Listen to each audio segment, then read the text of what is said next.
Begin with opening statements by the three senior officers to my right here, who have been directly overseeing operations during Operation Sindoor. We have Lieutenant General Rajiv Ghai, Director General Military Operations, who will cover the aspects related to land domain. Air Marshal AK Bharti, to his right, Director General Air Operations, will provide insights on the air domain. And to my right is Vice Admiral AN Pramodo, Director General Naval Operations, who will cover aspects on maritime domain. Following their briefings, we will move on to the question-answer session. I now request the DGMO to commence the opening brief. Thank you, Sandeep. A very good evening to all of you, ladies and gentlemen. You are all by now familiar with the brutality and the dastardly manner in which 26 innocent lives were prematurely terminated at Pahalgam on the 22nd of April. When you combine those horrific scenes and the pain of the families that the nation witnessed with numerous other recent terrorist strikes on our armed forces and defenseless civilians, we knew that the time had arrived to make yet another compelling statement of our resolve as a nation. Operation Sindoor was conceptualized with a clear military aim to punish the perpetrators and planners of terror and to destroy their terror infrastructure. What I do not state here, of course, is the often stated determination of India and its intolerance to terror. It set into motion a very diligent and microscopic scarring of the terror landscape across the borders and the identification of terror camps and training sites. The locations that emerged were numerous, but as we deliberated more, we realized that some of these terror hubs were now bereft of any presence and had preemptively been vacated, fearing retribution from us. There was also a term of reference and our own binding, self-imposed restriction to target only terrorists and thus prevent collateral damage. There were 9 camps that you are now all familiar with, which were confirmed by our various intelligence agencies to be inhabited. Some of these were in POJK, while there were others that were located in the Punjab province in Pakistan. Nefarious places such as Muridke, the hub center of the Lashkar-e-Taiba, has over the years bred infamous characters such as Ajmal Kasab and the likes of David Headley. What followed was a careful scrutiny of each of these sinister locations, their layout, configuration, even the type of construction in each structure, and the terrain obtained around these. This was with an obvious intent to deduce and identify the exact vector that was required for their neutralization, as also the eyes in the sky that we would send up to ensure that we brought back evidence that we had indeed targeted what we set out to. The precise images of these engagements on that fateful and historical night have already been showcased during the first press statement on the 7th of May that was helmed by our Foreign Secretary. I have no doubt in my mind that we achieved total surprise, and those strikes across those 9 terror hubs left more than 100 terrorists killed, including high-value targets such as Yusuf Azhar, Abdul Malik Rauf, and Mudassir Ahmed. that were involved in the hijack of IC-814 and the Pulwama blast. The line of control was also violated soon after by Pakistan, and the erratic and rattled response of our enemy was apparent from the number of civilians, inhabited villages, and religious sites such as Gurudwaras that were unfortunately hit by them, leading to a sad loss of lives. The Indian Air Force played a major part in these strikes by engaging some of these camps, and the Indian Navy provided wherewithal in terms of precision munitions. The Indian Air Force obviously had their assets up in the sky, and I will here request Air Marshal Bharti, the Director General of Air Operations, to detail for you the methodology that the men in blue adopted to successfully manifest this mission. Thank you, Rajiv. A very good evening, ladies and gentlemen. It indeed is a difficult time that we have to come here like this and brief you. We could have done without this, but we had no choice. As the DGMO has detailed, the event was precipitated by the dastardly act at Pahalgaon. The sequence of events have already been detailed.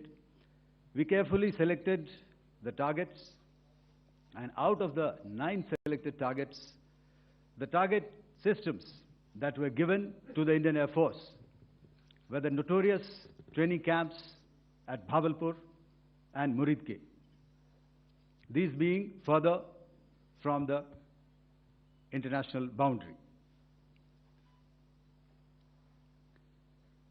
Through critical target system analysis, we analyzed what was to be done to annihilate these targets and plan to engage these targets with precision air-to-surface guided munitions so as to avoid collateral damage. The modalities of planning process I will not go through at this instant.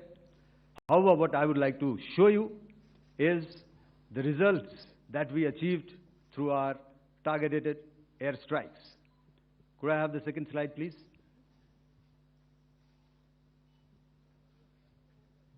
Yeah, change, please.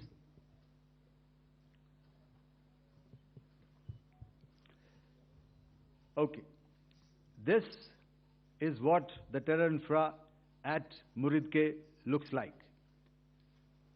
If you see, north is as indicated, and to the right is east, where the international boundary lies. Could we have the next slide, please?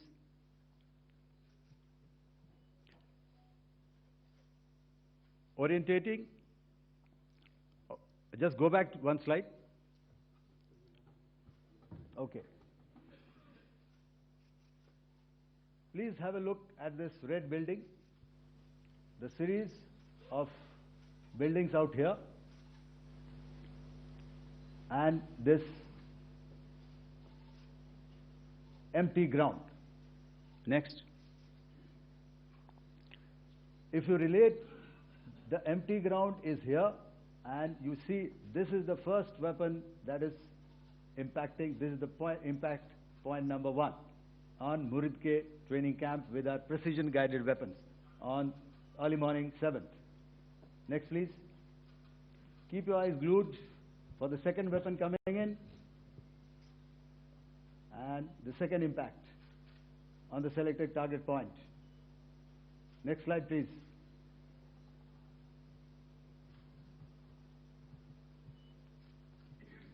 Third weapon, third impact. Continue. And fourth weapon, fourth impact. So through these targeted and precision targeting, we addressed the target at Muridke, which was the infrastructure. Can you hear me? All right. Okay, I'll come closer to the mic. Now we go to the next target, which is the Bhavalpur training camp. Next slide, please.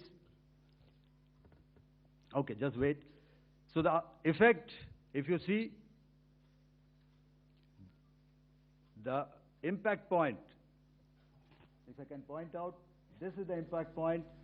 The ammunition has gone through the roof and it has created a blast inside, the photographs of which you would have, all of you would have seen. And the red building, after that, there was this double-story building. It has been completely decimated by precision targeting. Next, please. The target system, which was in the north, a series of buildings. I'll show you how it looked. Next. Completely destroyed by our precision targeting. Next. Now coming to Bhavalpur, this is the target complex that we are dealing with, a fairly large target complex. So we had to carefully choose the points that we needed to address, which were high value and which would meet our stated objectives of eliminating the terrorists. I would like to draw your attention to this red canopy, and in relation to that, I would cover the targets. One target system is a series of buildings here, other one here, and other one out here. Next slide, please. This is how it looked before, and this is how the building looked after the impact of the weapon. And orientation in relation to this red canopy, you can see here. Next, please. Before, next, and after. The roofs have completely collapsed. Next. This is the target system. Next. Precision targeting, and we have achieved our objectives here. Next. All right. So that was what we did on the 7th. Our objective was to address these two terrorist camps, and that we did with precision.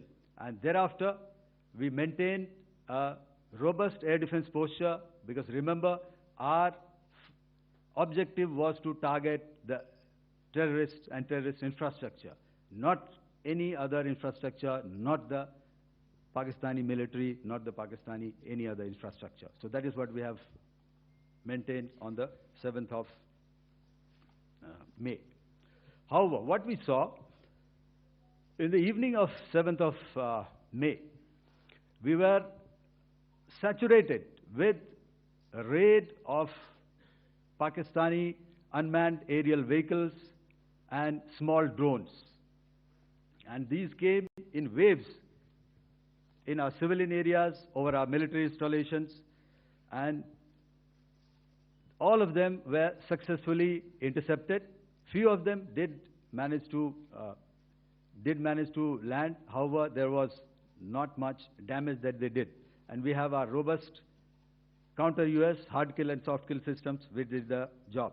However, the difference here was that we had targeted the terrorists. The adversary now has targeted our civilians and the military infrastructure. So it had to be responded to. So in a quick and calibrated response, that very night, we struck their radar installations at Lahore and close to Gujranwala, the LYT installation, to indicate to him that we are ready, yet we do not want to escalate. Our fight was with the terrorists and not with the Pakistani military establishment. Thank you.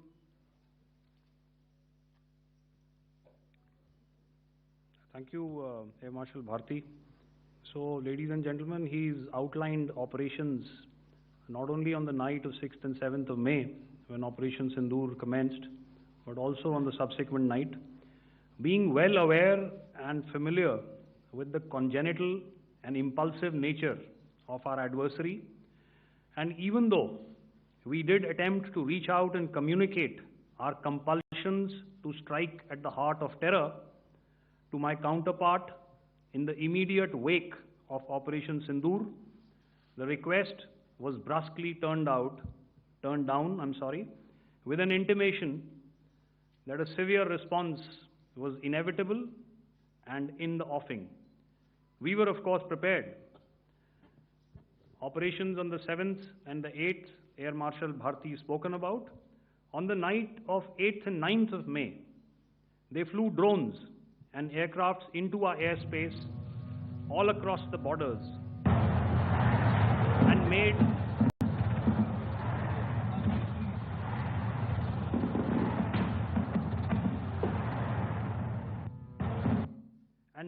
largely unsuccessful attempts to target numerous military infrastructure.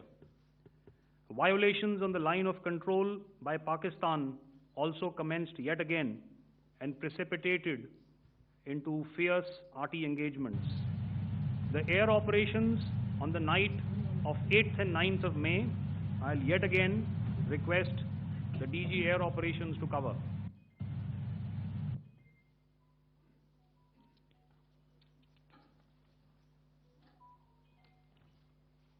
So I just covered what happened on the night of 7th and 8th. What we found that on the night of 8th and 9th, starting as early as 22:30 hours, our cities had a mass raid of drones, unmanned aerial vehicles, UCAVs, starting right from Srinagar, going down right up to Nalia. It was a mass raid in waves, and it was relentless. However, we were prepared, and our air defense preparedness ensured that there is no damage on ground or to any of the intended targets that the enemy might have planned for. The difference between 7th night and 8th night was that on 7th night, he sent in his Jihad class of UAVs, however, these UAVs can go some distance, they are armed. However, on the 8th, less numbers of armed UCAVs were there or UAVs were there, and more numbers of quadcopters, maybe for surveillance or just for harassment of civilians. This continued till midnight. Our air defense preparedness ensured that there was no damage on the ground, either to the military installations or to the civilians. However, the enemy had yet again shown that he wanted to up the ante and he wanted a fight, and we were up to the task. In a measured and calibrated response, we once again targeted his military installations, which included his SAM sites at Malirkant. This also included his surveillance radar sites at Lahore and close to Gujranwala. These were suitably addressed, and thereafter his drone attacks continued even till morning, which we countered, and during the daytime there was some respite. Here I would like to bring out another aspect. What we found was that while the drone attacks were being launched from somewhere close to Lahore, enemy had allowed his civilian aircraft to also continue to fly out of Lahore. Not only his own aircraft, but international passenger aircraft, which is quite insensitive, and we had to exercise extreme caution, even at the cost of some tactical disadvantage, to ensure that there is no damage to any of the civilian aircraft. And this was also brought out in our press briefing during the day. So I will now hand over to my colleague to cover the events of 9th onwards. On land, we also undertook certain measures such as deployment of air defense and electronic warfare assets to establish an integrated grid with the Indian Air Force, and I have seen and heard some of you wax eloquent about the benefits of such an architecture when it comes to negating and combating air intrusions. We also carried out deployment to include movement of our forces in the land, sea, and air domains. The night of the 9th and the 10th of May saw similar intrusions by drones and aircrafts, and this time there was a concerted effort to target airfields and some very, very important logistic installations, albeit yet again unsuccessful and denied gallantly and efficiently, I must say, by the integrated Indian Air Force and Indian Army Air Defense. We further strengthened our deployment and also initiated some pressure points to send a very clear and unambiguous message to the other side to desist from any misadventures on land. Some of the airfields and dumps saw repeated attacks in waves from the air. All were thwarted.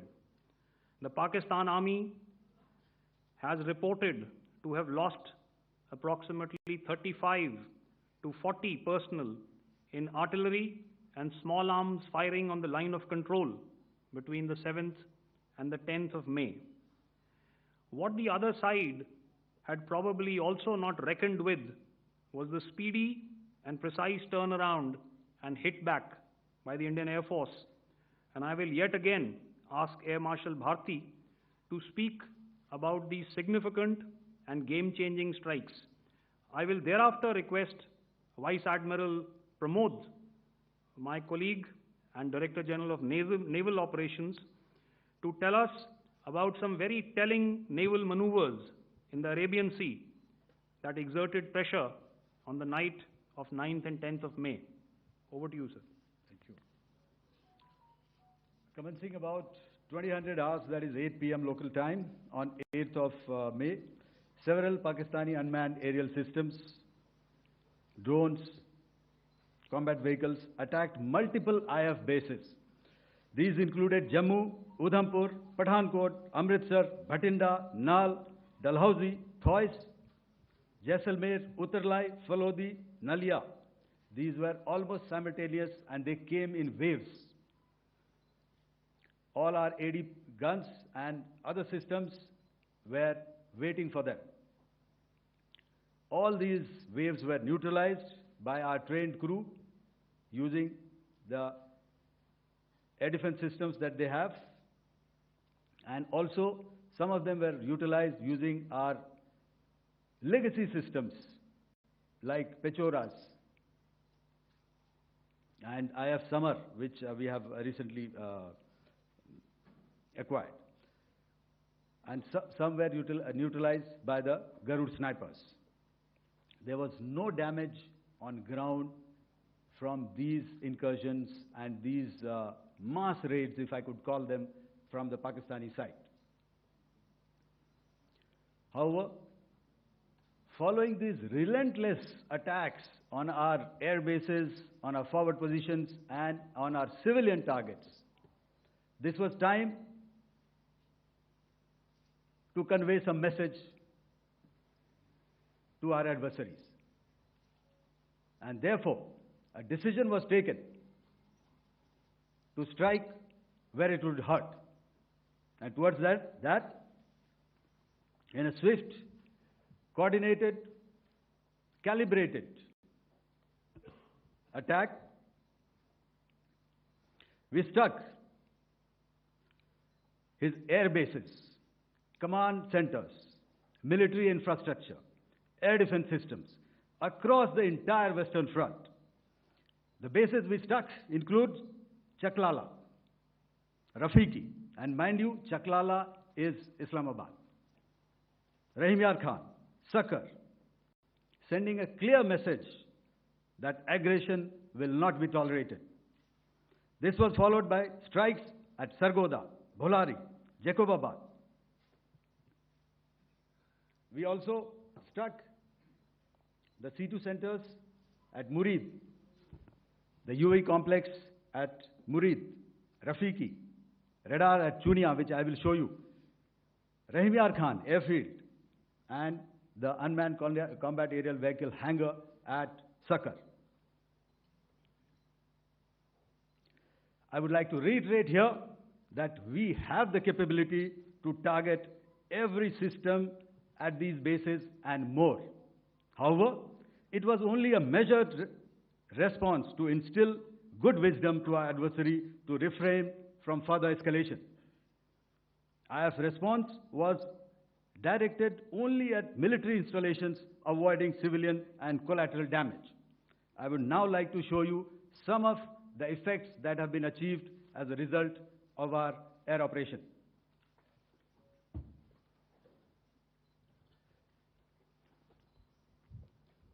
Here is the Pasrur air defense system, if you could see. Zoomed up view, this is the radar mounted on a high tower. And after the strike,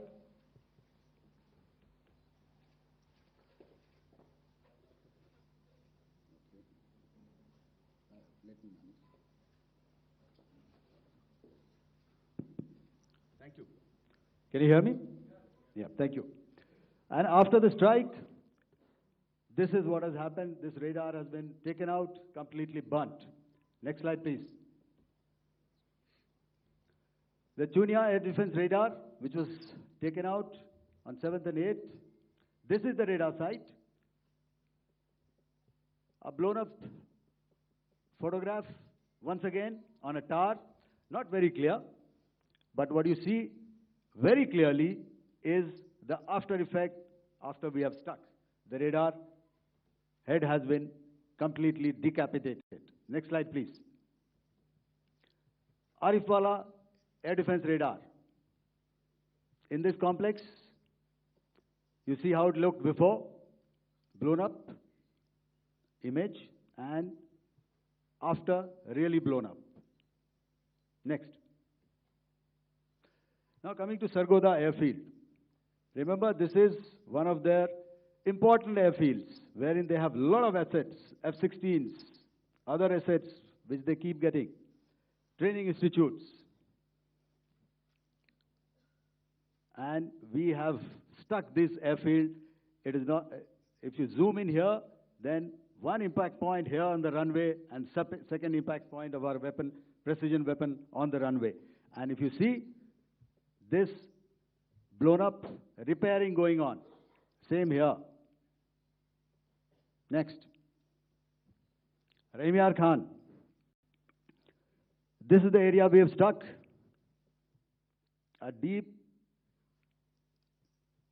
strike out here and one complex here. So this is how it looked before, and the same. You see a big crater, another crater here, and this complex after strike neutralized. Next. Chaklala airfield, Noor Khan, once again a major air base, a lot of their logistic assets out here. This was the chosen complex that we intended to strike and convey a message. Next slide, please.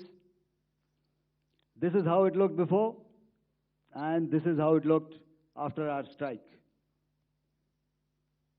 Next. Sakar. We chose the radar site at Sakar. This is the radar site, and after it was struck, this is the aftermath, completely burnt out. Next, please. Aircraft shelter. This is how it looked before the strike, and this is how it looked after the strike. The roof of the buildings completely caved in and burnt. Next. Bolari airfield, aircraft hangar. This is how it looked before, and this is how it looked after the precision strike. Next. Jacobabad, aircraft hangar, and this is how it looked after. Next. So what I'm trying to convey here, ladies and gentlemen, is to start with, our fight was neither with the Pakistani military nor with anybody else who's there on the other side. Our fight was with the terrorists. We neutralized the terrorists that we selected to be neutralized, and thereafter, we only maintained the air defense posture. However, we were relentlessly pounded by waves after waves, night after night, by his UCAVs, by his drones, and by his other unmanned aerial systems. And that left us with no choice but to retaliate, and yet our retaliation was calibrated, it was graduated, and it was proportionate. Thank you.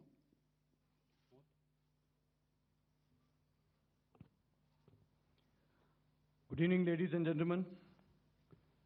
In the aftermath of the cowardly attacks on innocent tourists at Pahalgam in Jammu and Kashmir by Pakistani-sponsored terrorists on 22nd April, the Indian Navy's Carrier Battle Group, surface forces, submarines, and aviation assets were immediately deployed at sea with full combat readiness in concert with the joint operation plan of the Indian Defence Forces. You may be aware that we tested and refined tactics and procedures at sea during multiple weapon firings in the Arabian Sea within 96 hours of the terrorist attack. The aim was to revalidate our crew, armament, equipment, and platform readiness to deliver various ordnance on selected targets precisely. Thereafter, our forces remained forward deployed in the Northern Arabian Sea in a dissuasive and deterrent posture with full readiness and capacity to strike select targets at sea and on land, including Karachi at time of our choosing. The forward deployment of the Indian Navy compelled Pakistani naval and air units to be in a defensive posture, mostly inside harbors or very close to the coast, which we monitored continuously. The Indian Navy maintained seamless maritime domain awareness throughout the duration and was entirely aware of the location and movement of Pakistani units. In effect, we had and continue to have good battle space transparency using our maritime domain awareness grid.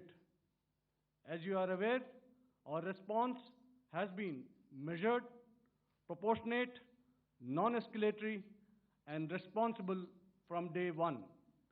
Accordingly, the calibrated approach considered all options, including the ability of the Indian Navy for offensive action from and at sea.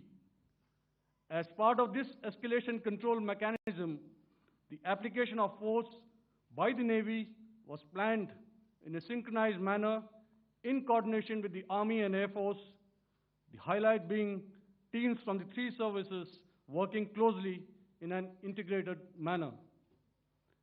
Along with the kinetic actions by the Indian Army and Indian Air Force, the overwhelming operational edge of Indian Navy at sea contributed towards Pakistan's urgent request for a ceasefire yesterday.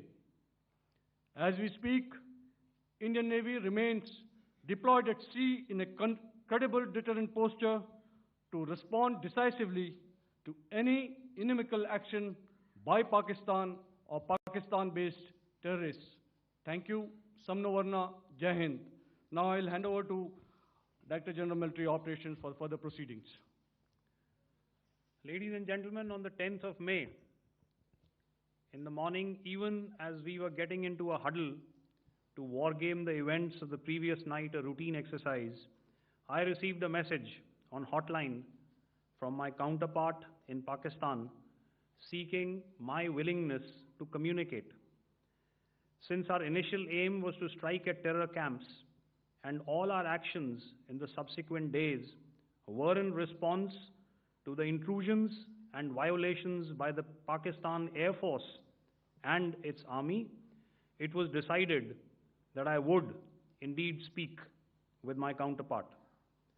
You are already aware, I've seen it being covered on national television, that my communication with the Pak DGMO was conducted at 15:35 hours yesterday and resulted in cessation of cross-border firing and air intrusions by either side with effect from 1700 hours, 10th of May, after he proposed that we cease hostilities. We also decided to further speak on the 12th of May, that's tomorrow, at 1200 hours, to discuss the modalities that would enable the longevity of this understanding. However, disappointingly, and must I add, expectedly, it took only a couple of hours for the Pakistan Army to violate these arrangements by cross-border and across the line of control firing, followed by drone intrusions across the expanse of the Western Front through last night and in the early hours of the morning today. These violations were responded to robustly and dealt with as they must be. We have earlier today sent another hotline message to my counterpart highlighting these violations of the understanding between the DGMOs on the 10th of May and our firm and clear intent to respond to these fiercely and punitively, if repeated tonight, subsequently, or later. In this regard, I must inform all of you that the Chief of Army Staff has earlier today conducted a security review and has granted full authority to our Army commanders for counter-actions in the kinetic domain in case of any violation by Pakistan. In the end, I pay my solemn homage to my 5 fallen colleagues and brothers from the armed forces and civilians who have tragically lost their lives in Operation Sindoor. Our hearts go out to the bereaved families,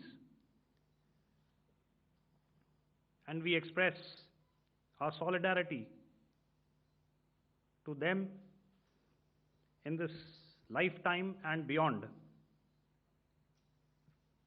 at this grave juncture in their lives. Their sacrifices shall always be remembered and spoken of in glowing terms by a grateful nation. We have thus far, ladies and gentlemen, exercised, and my colleague Pramodo highlighted this, immense restraint, and our actions have been focused, measured, and non-escalatory. However, any threat to the sovereignty, territorial integrity, and safety of our citizens will be met with decisive force. Jai Hind. Okay, ladies and gentlemen, we are now open for questions. All right, now, since I would not know all of you, I would expect you to please raise the placard or your hand, and once I indicate, I expect you to please give out your name and the media group that you belong to. Keep your questions short so that we can take as many questions as possible. Also, ladies and gentlemen, kindly bear in mind that confidential aspects may not be answered by the 3 DGMOs. Right. I've got a lot of hands there. Let me start from the left. Left foot always in front when we start marching. So here we have to the left, okay. Yeah, 238.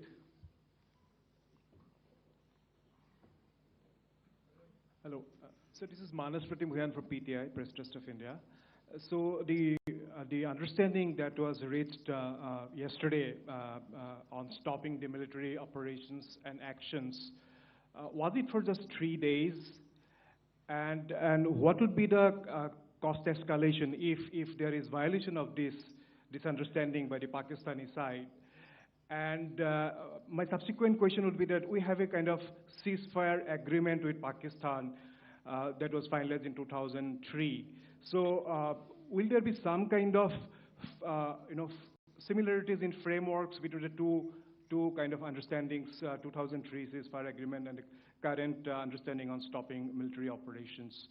And again, what are the cost that will be incurring on Pakistan if Pakistan again resorts to this kind of terrorist activities, because we have made it very clear that the cost will be very high. So I would like to have your thoughts on it. Okay, so I'll answer the latter part of the question first. I also want to add that while the initial ceasefire agreement, as you correctly pointed out, is of the 2003 vintage, but I must remind you that in 2021, in the month of February, and this was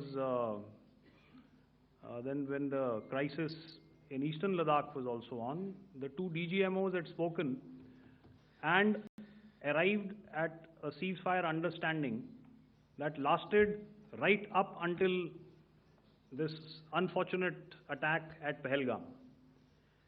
Once our Foreign Secretary had announced the decisions of the CCS in the immediate wake of that attack, he had announced certain measures, and then of course Pakistan had in turn made its own announcements. Since then, there have been certain violations of this ceasefire understanding, and of course after the 7th of May, like I pointed out during my statement, that there have been numerous violations on the line of control especially, and of course along the international boundary by the Pakistan Army and the Pakistan Air Force. This understanding that we spoke about yesterday, no, it was not for 3 days. It was first to stop aggressive and hostile activities immediately, let that order and direction settle down for about 36 hours, and thereafter discuss modalities, like I said, to ensure its longevity. That is tomorrow, on the 12th of May. But unfortunately, we had a violation starting at approximately 1900 hours last night. And we've sent a communique, like I said, to the Pakistan Military Operations Directorate, and we will await as to what happens tonight. All right. The cost escalation, I'll leave it to your best imagination. I've already said that the response will be fierce and punitive. Now, the right foot forward. Yeah.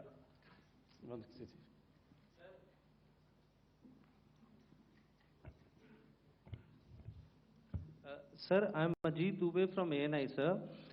Sir, my question is that you talked about the loss of lives to the Pakistan Army, that was around 35 to 40 kills secured by the Indian Army. Sir, can you tell us what would be the total loss of life to the Pakistan Army in both Army and Air Force attacks, sir? And how good was the performance of the BrahMos, Scalp and the S-400 during the operations? And sir, since we have just one line, no multiple questions, please. Sir, all right. And since sir, we have achieved such a spectacular, we have made good achievements in this entire operation, can we say that we have emerged victorious, or we have a big upper hand over the Pakistanis in this entire conflict? Thank you very much, sir. So I'll answer the question about the loss of lives on the other side. Of course, there are various means to ascertain that number. There is information from various agencies that come in. There are, of course, on the line of control, other ways to find out as to what has been the effect of what you are doing there in ceasefire violations. So therefore, I mentioned 35 to 40 on the line of control, and please remember that once Operation Sindoor was launched, the responses of the Pakistan Army were also on Indian Army or the Indian Armed Forces infrastructure. Let me put it that way. So that's why I did not cover casualties of the Pakistan Army, at least in the initial phases of battle, because those were not our targets. Our targets were terror-oriented, and of course later, once they launched air intrusions and air operations on our infrastructure, we've used heavier weapons, and of course there would have been casualties, but those are still being assessed. The effects of the weapons that you mentioned, I will request Air Marshal Bharti to apprise all of you about those. Good evening, Mr. Sujit. How are you? Ajit. Okay, we're meeting after some time. I never mentioned about any of the weapons that we used. Check. Okay. What I was saying, that I never mentioned of any of the weapons, the caliber that we used. All right, so we'll leave it at that. Those are matters of operational details which I would not like to go into. But suffice to say that whatever methods and whatever means we have chosen, it had the desired effects on the enemy targets. How many casualties? How many injuries? Well, to start with, our aim was not to inflict casualties, but in case there have been, it is for them to count. Our job is to hit the target, not to count the body bags. And the last part of your question, I wonder if you read out the tweet on ADGPI at midnight once we'd done what we had to in Operation Sindoor. And that's credit to my friend here on the left. Justice has been served, Ajit. That is all that I will say. Ajit, I'll request you to, refrain putting words into his mouth. All right. Yeah, I'll come back to the left. 147. Sorry, 47. No, one word. 47. Did I see it here or? Yeah. Good evening, gentlemen. Sorry, 147, I saw it there. Sorry. Yeah, since I've already said, 147, start please. Hi sir, good evening. This is Shivam Patel from Reuters News Agency. Thank you for giving me the opportunity. My question, sir, is how many military targets did Indian Armed Forces strike in Pakistan in response to the attacks from Pakistan? How were these targets selected? And how many troop casualties have been there in total on both sides, if you can give details? Thank you. I'm sorry, where are you? I haven't spotted his. He's to the right. Okay. Can you just repeat that for me, please? Sure, sir. So my name is Shivam Patel. I'm from Reuters News Agency. My question is, how many military targets in total did the Indian Armed Forces strike in Pakistan in response to the attack from Pakistan? How were these targets selected? And how many troop casualties have been there on both sides, if you can? So you're speaking of the targets that I mentioned in the wake of the attack at Pahalgam, right? Yeah, I think it's amply clear to everybody here that the Pakistan Army has not crossed the international boundary, neither in the plain sector nor on the line of control. So the intrusions have been in the air. There have been certain attempts on the line of control when ceasefire violations have been on to try and infiltrate and carry out and perpetrate activities that we are all very well familiar with. Whether these are by terrorists or by the Pakistan Army or its special forces and commandos is difficult to say, but each of these have been effectively thwarted. So therefore, as far as engagements of military targets on the other side is concerned, I thought Air Marshal Bharti covered those very well and in detail, and he also mentioned as to how they went about targeting those. I think those images were very clear and very, very graphic in telling us as to what we needed to hit. And you'll remember right at the outset I said that we even went into what was the construction in each of these locations. and therefore decided on the vector that had to be utilized. Please. Okay, if I could add to what the DGMO has said, I have already detailed the targets. Now, whether it is X numbers or Y numbers that is immaterial. And what damage have we inflicted? You have seen. What are the casualties on the other side? As I said, that is for them to count. As far as we are concerned, from the air defense side, if they had a choice, they would have definitely come in. They are fighters, there are more numbers of UCAVs. It is not that they did not intend to come in. It is only that our robust AD posture prevented them from coming in. So that must be known, and that must be realized by all the audience here. Yeah, I'll come to the left now, 24.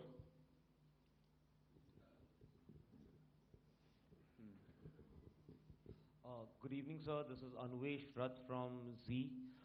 Sir, I wanted to know on the first briefing, which was done by FS and two representatives from Air Force and Army, you showed a list where there was 21 places in that list. You have stuck 9. Are more operations going to be held? Is Operation Sindoor still on? And the second question, thank you, sir. Thank you so much. And also, I want to congratulate all three of you for a fantastic operation that you guys have done. Thank you so much. Thank you so much for that one question. Yeah. Sir, the question. Unfortunately, Rath, is that your name? I'm sorry. You know, as far as operational details are concerned, I am not in a position to share those right now.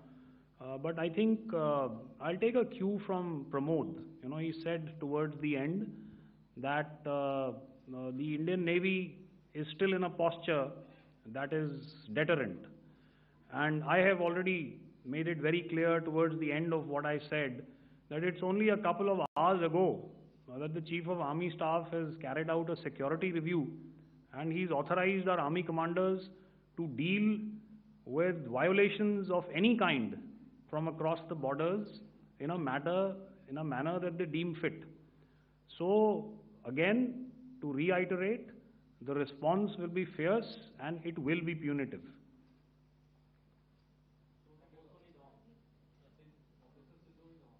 Yes. 163. I'll go back this side now. Yeah, 255. She said middle wale kya karenge, so 255. Oh, sorry. Good evening, sir. Yeah, I'm Shailesh from National Defense. Please allow me, first of all, to pay my gratitude for protecting us Indians. Thank you very much. Sir, since the enemy has been talking about taking down our aerial platforms, it would be deemed fit in case we can reveal that we have taken down their fighter jets. What could be the number? Though you said that they may be not good to reveal the platforms, but since this has come from various quarters in Pakistan, so I believe that we need to answer, in case if you can, sir, if you may allow. The question is for me? Yes, sir. Okay, and if I get it right, you want to know how many of their planes we have downed? Yes, sir. Yes, sir. All right. See, as I said, their planes were prevented from coming inside our border. All right. So we do not have the wreckage with us, but definitely we have downed a few planes. Numbers, we would not like to hazard a guess out here. Okay. I have the numbers, okay, and we are getting into the technical details of it to establish it. So I would not like to put a figure at this time, but definitely there are losses from their side which we have inflicted. Were they, please don't ask. were they fourth generation plus, sir? No, See, sir, you're putting words into my mouth. Why do you say fourth generation? Let us make it high tech. Thank you so much, sir. all right. Yeah, 163.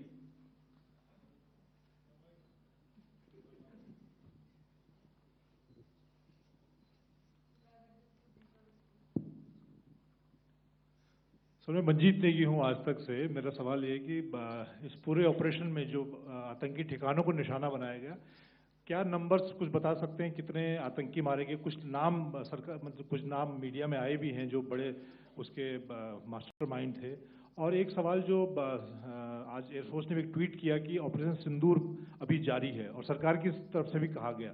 और पिछली बार जब विदेश मंत्रालय की press conference पहली हुई थी उसमें वो लिस्ट दिखाई गई थी कि 21 टेरर कैंप आइडेंटिफाई किए गए हैं। तो क्या जो बाकी बचे हुए टेरर कैंप हैं उन पर भी कार्रवाई होगी? और एक नंबर अगर आप बता पाएं कितने टेररिस्ट मारे गए? Sir, before you answer, sir, before you. Manjeet ji, 3 questions. The third one has just been asked here before.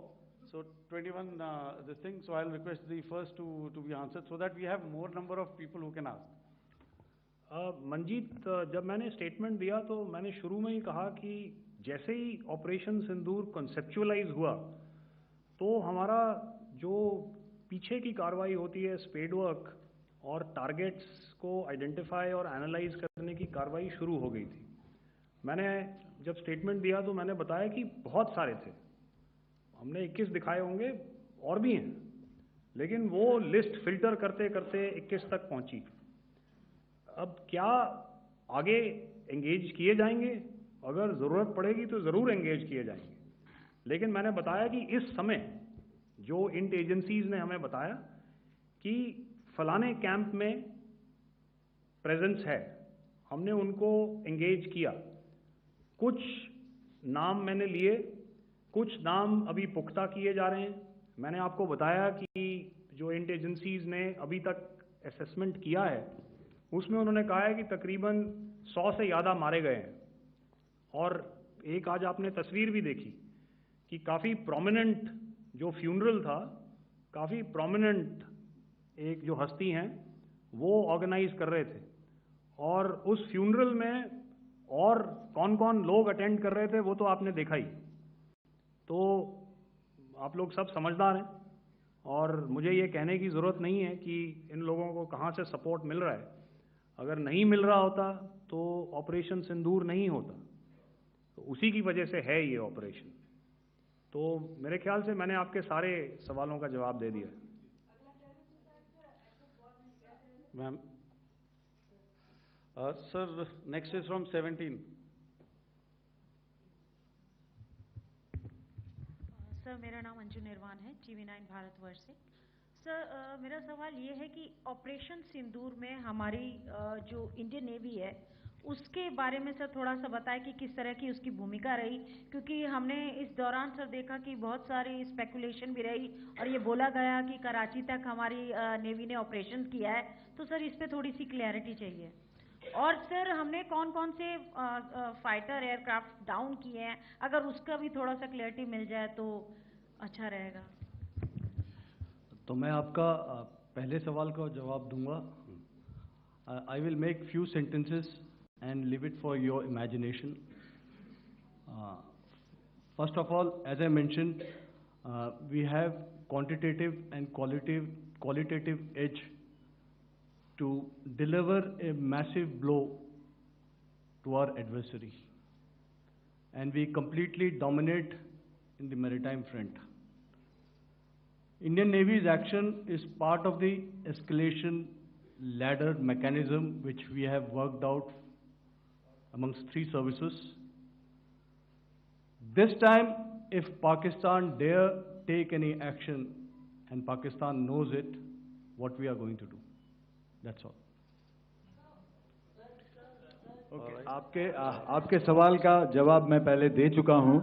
आपके सवाल का जवाब मैं पहले दे चुका हूँ, इसलिए मैं बस उस तक ही सीमित रखूंगा और इतना कहना चाहूँगा कि आने वाले दिनों में आपको खुद ही पता चल जाएगा और ऐसी बातें छुपी नहीं रहती हैं, तो पता चल जाएगा। So at this time we'll just let it be. Okay, ladies and gentlemen, we have 1 or 2 more questions, sir. So please, they are going to be outside. You can speak to them there also. 104.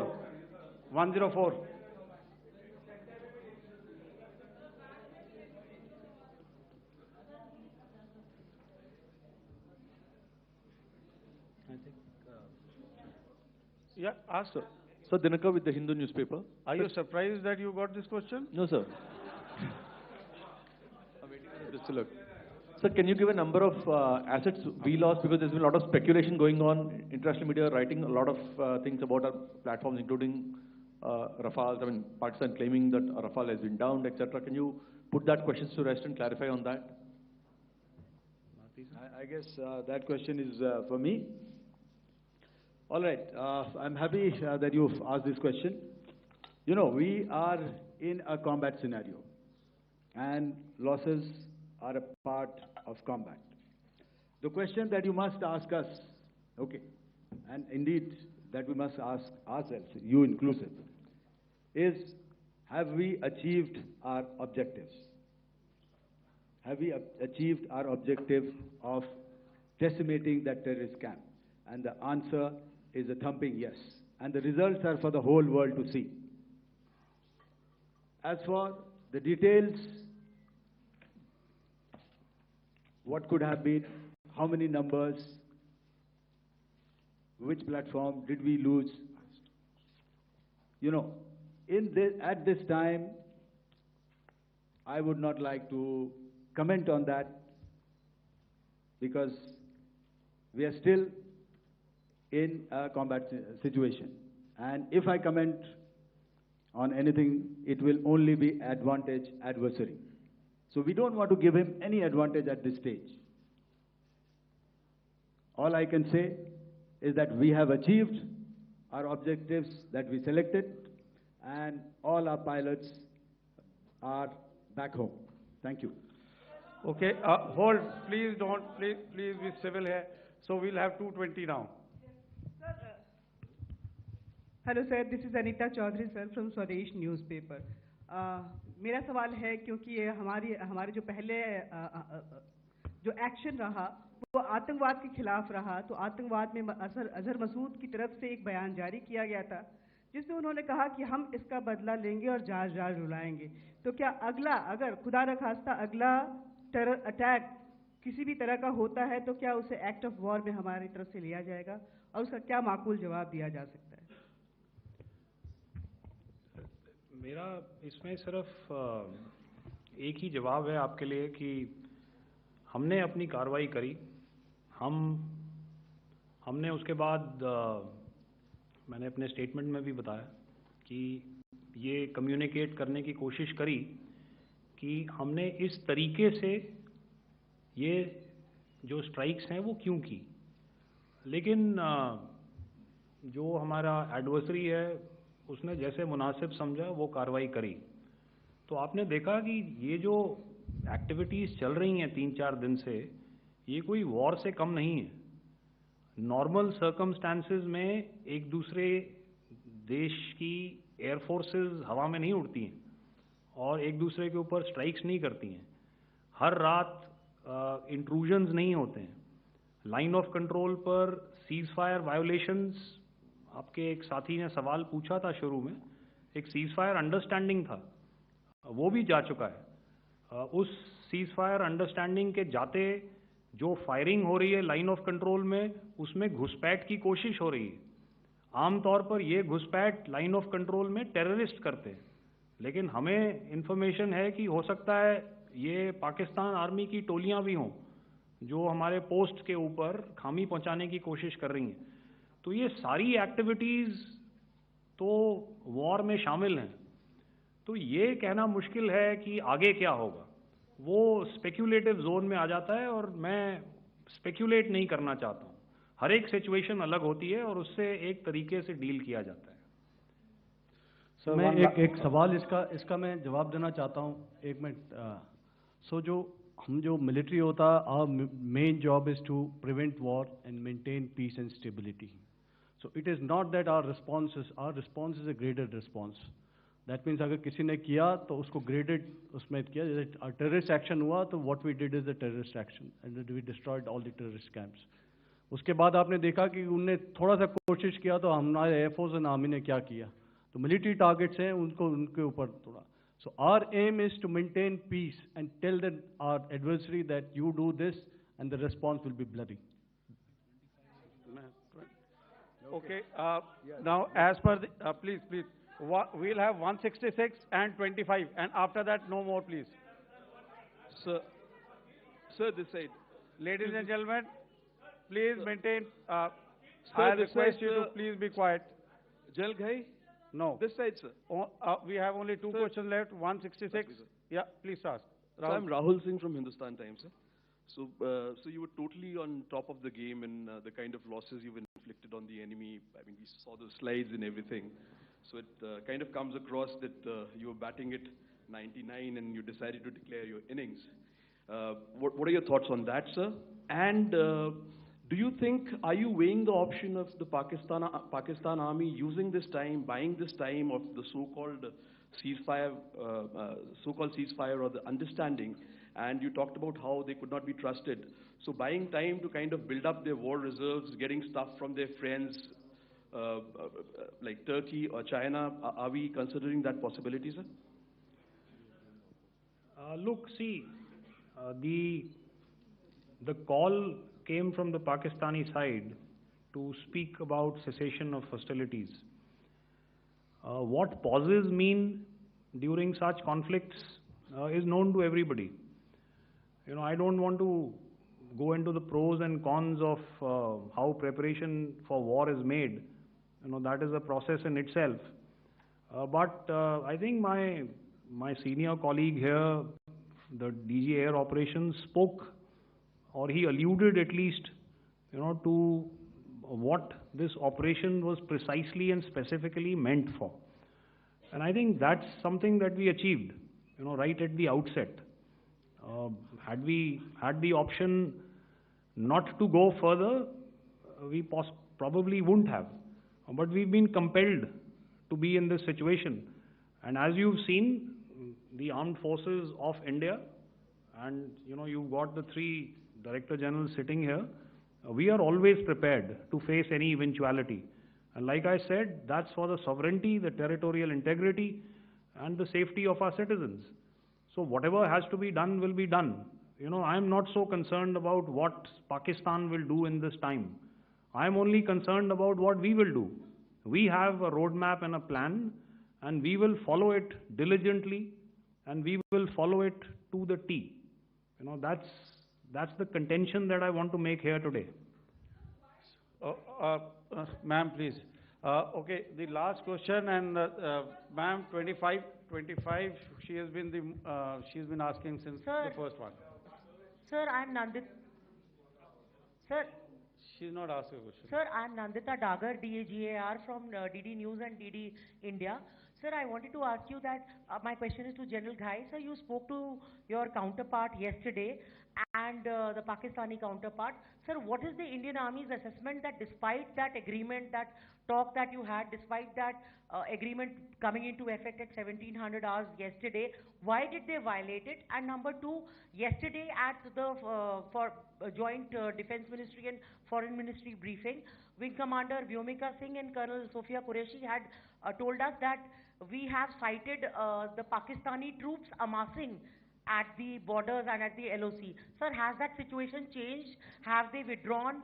And sir, if in case, despite now there is a lull, of course, but if tonight again, if the enemy again carries out shelling and aerial intrusions through drones, what is going to be our response, sir? Thank you. So, without outlining the specifics of that response, I've already made it clear that there will be a response, and it will be fierce, and it will be punitive. Why the Pakistan Army chose the option of violating the understanding that was arrived at earlier yesterday, I think that's a question that we best answered by the Pakistan DGMO. I wouldn't be able to, give you that. But, in situations such as these, and if you go back into any conflict, sometimes these understandings take time, to fructify and manifest on ground. But without, getting into the reasons, it is our mandate to be prepared at all times, and that we were. It's not as if because there was an understanding we weren't prepared. I must tell you that the armed forces were on a very, very high alert, and they continue to be in that state even as we speak. All right. Ladies and gentlemen, please, ma'am, please. Okay, thank you so much for coming today. Those who have missed asking a question, those who have missed, see, I knew I'll grab this attention from you like this. Those who have missed the opportunity to ask a question can give me a written one. I'll definitely get back to you with that. And also, they are they are invited for a cup of tea in my office day after tomorrow.